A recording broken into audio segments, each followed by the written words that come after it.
আজকে আমরা হুমায়ূন আহমেদের মিসির আলী সিরিজের একটা অসাধারণ উপন্যাস বৃহন্নলা নিয়ে একটু গভীরে যাব। হ্যাঁ, বৃহন্নলা বেশ ইন্টারেস্টিং একটা কেস মিসির আলীর জন্য। আমাদের হাতে যে তথ্যসূত্রগুলো আছে সেগুলো কিন্তু এই উপন্যাসের মনস্তাত্ত্বিক দিকটাকেই বেশি গুরুত্ব দিচ্ছে। মানে মূল প্রশ্নটা হলো, এই যে আপাতদৃষ্টিতে অলৌকিক ঘটনাগুলো ঘটছে সেগুলো কি আসলেই ভৌতিক, নাকি পুরোটাই মানব মনের কোনো জটিল খেলা? ঠিক এটাই। চলুন দেখি কি পাওয়া যায় এর ভেতরে। আচ্ছা, এই উপন্যাসের প্রেক্ষাপটটা কিন্তু বেশ আকর্ষণীয়। একটা গ্রামের পরিবেশ, কিছু অদ্ভুত ঘটনা ঘটছে সেখানে, হ্যাঁ, একটা রহস্যময় মৃতদেহ পাওয়া যাচ্ছে, আবার সেখানকার সমাজটাও বেশ কুসংস্কারে আচ্ছন্ন। ঠিক। আর এর ঠিক বিপরীতে দাঁড়িয়ে মিসির আলী, তার সেই যুক্তিনির্ভর বিশ্লেষণ। এই সবকিছু মিলিয়ে আজকের আলোচনাটা জমবে মনে হচ্ছে। হ্যাঁ, আশা করা যায়। হ্যাঁ, গল্পের শুরুটা একটু অন্যরকম, তাই না? মিসির আলীর এক পরিচিত ব্যক্তির বিয়ে ভেঙে যায়। হ্যাঁ। আর সেই সূত্রেই গল্পের যিনি কথক তিনি আশ্রয় নেন গ্রামের এক প্রভাবশালী ব্যক্তি সুধাকান্তবাবুর বাড়িতে। আর ওই বাড়িতেই শুরু হয় অদ্ভুত সব অভিজ্ঞতা। কিন্তু তার আগে এই সুধাকান্তবাবুর নিজের জীবনেও তো একটা বড় দুঃখের ঘটনা আছে। ঠিক বহু বছর আগে, মানে বিয়ের ঠিক আগে আগে সাপের কামড়ে তিনি তার হবু স্ত্রীকে হারান। একটা বিরাট ট্রমা তার জন্য। বড় একটা আঘাত তো বটে। আর সেই পুরনো কষ্টের রেশটা হয়তো মনে ছিলই। তার মধ্যেই ঘটে আর একটা অদ্ভুত ঘটনা। এক রাতে গ্রামের ঝোপের ভেতর থেকে তিনি একটা কিশোরীর মৃতদেহ খুঁজে পান। আর সেই মেয়েটির মুখ, হ্যাঁ, সেই মেয়েটির মুখ নাকি অবিকল তার মৃত প্রেমিকার মতো দেখতে ছিল। ভাবা যায়? অবিশ্বাস্য। এই অদ্ভুত মিলটাই যেন সব রহস্যের শুরু, তাই না? একদম। আর এরপর লোকলজ্জা বা হয়তো অন্য কোনো ভাবনা থেকে, মানে মৃতদেহটা শেয়াল কুকুরের হাত থেকে বাঁচানোর জন্য তিনি ওটাকে বাড়িতে নিয়ে আসেন। আচ্ছা। তথ্যসূত্র বলছে ঠিক তারপর থেকেই নানা রকম ভুতুড়ে বা অলৌকিক কাণ্ডকারখানা শুরু হয় বাড়িটায়। যেমন কি ধরনের ঘটনা? যেমন ধরুন, গভীর রাতে মনে হয় ঘরের চারপাশে কেউ হেঁটে বেড়াচ্ছে, স্পষ্ট পায়ের শব্দ শোনা যায়। ওহ, আবার ধরুন, বাইরে হয়তো বাতাস নেই, একদম শান্ত পরিবেশ, কিন্তু ঘরের ভেতর থেকে ঝড়ের মতো আওয়াজ আসছে। সত্যি ভুতুরে ব্যাপার। আর এই ঘটনাগুলোই কি মিসির আলীর মনোযোগ টানে? হ্যাঁ, ঠিক তাই। এখানেই মিসির আলীর আসল কাজ শুরু। তিনি তো আর ৫ জনের মতো সহজে ভূতের গল্প বিশ্বাস করার লোক নন। না, একদমই না। তার পথ তো যুক্তির। তিনি এই আপাত অলৌকিক ঘটনাগুলোর মনস্তাত্ত্বিক কারণ খোঁজার দিকেই জোর দেন।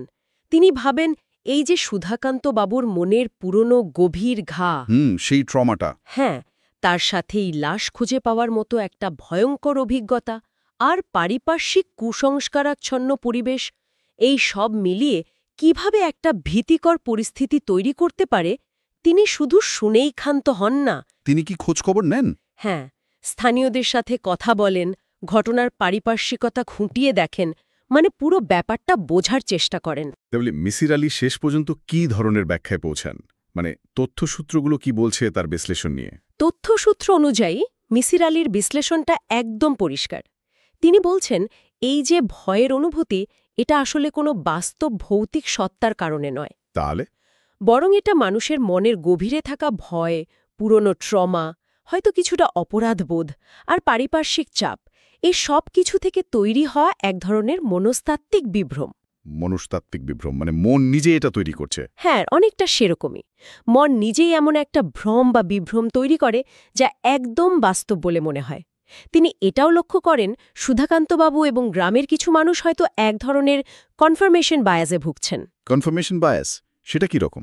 মানে তাদের মনে কুসংস্কার নিয়ে আগে থেকে একটা বিশ্বাস আছে তো। হ্যাঁ, গ্রামের দিকে এটা থাকেই। তো যখনই কোনো নতুন বা একটু অস্বাভাবিক ঘটনা ঘটছে, যেমন ধরুন ওই পায়ের শব্দ, তারা সেটাকে সহজেই ভুতুড়ে প্রমাণ হিসাবে ধরে নিচ্ছেন। আর অন্য কোনো সাধারণ ব্যাখ্যা সেদিকে তারা যাচ্ছেনই না। ও আচ্ছা, দারুণ একটা পয়েন্ট তো। তার মানে ভয়টাই এখানে ভূতের চেহারা নিয়ে নিচ্ছে। ঠিক তাই। তাহলে মূল বিষয়গুলো দাঁড়াচ্ছে মানসিক ভয় আর বাস্তবতার মধ্যে একটা সূক্ষ্ম দ্বন্দ্ব, সমাজে গেড়ে বসা কুসংস্কারের প্রভাব, আর তার সাথে যুক্তি আর আবেগের টানাপোড়েন। হ্যাঁ, বৃহন্নলা আসলে একটা ভৌতিক গল্পের আবরণে ঢাকা গভীর মনস্তাত্ত্বিক রহস্যের গল্প। এখানে ভূতের চেয়েও যেন মানুষের মনের ভেতরের অন্ধকার, তার জটিলতাই মুখ্য হয়ে উঠছে। একদম। এই উপন্যাসটা আমাদের এটাই দেখায় যে অনেক রহস্যের সমাধান হয়তো বাইরের দুনিয়ায় না খুঁজে মানুষের মনের জটিল অলিগলিতেই পাওয়া যায়। মিসির আলি যেভাবে পারিপার্শ্বিক চাপ, ব্যক্তিগত ট্রমা আর সামাজিক বিশ্বাসের জালটাকে বিশ্লেষণ করে একটা সিদ্ধান্তে পৌঁছান, সেটাই এই গল্পের মূল আকর্ষণ। হ্যাঁ, তিনি দেখান কিভাবে এই উপাদানগুলো মিলেমিশে একটা সাধারণ ঘটনাকেও অতিপ্রাকৃত বা অলৌকিক চেহারা দিতে পারে। সব মিলিয়ে বৃহান্নলা আমাদের চেনাজানা বাস্তবতার ধারণা নিয়েই যেন একটা প্রশ্ন তুলে ধরে। একদিকে মিসির আলির ঠান্ডা মাথার যুক্তি, আর অন্যদিকে সুধাকান্ত বাবুর মতো মানুষদের মনের গভীর সংকট, বিশ্বাস অবিশ্বাসের দোলাচল।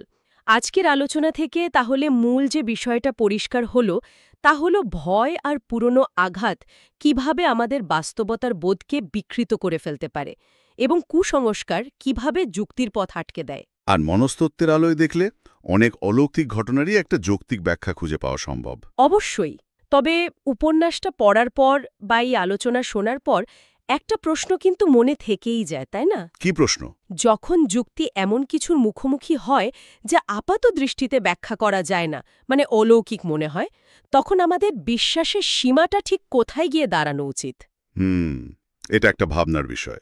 যুক্তির বাইরে কি আসলেই কিছু নেই, নাকি আমাদের জ্ঞানের সীমাবদ্ধতাই সেগুলোকে অলৌকিক তকমা দেয়? এটা আসলেই একটা বড় প্রশ্ন। হয়তো এটা সবার নিজের মতো করে ভেবে দেখার জন্য রেখে দেওয়াই ভালো।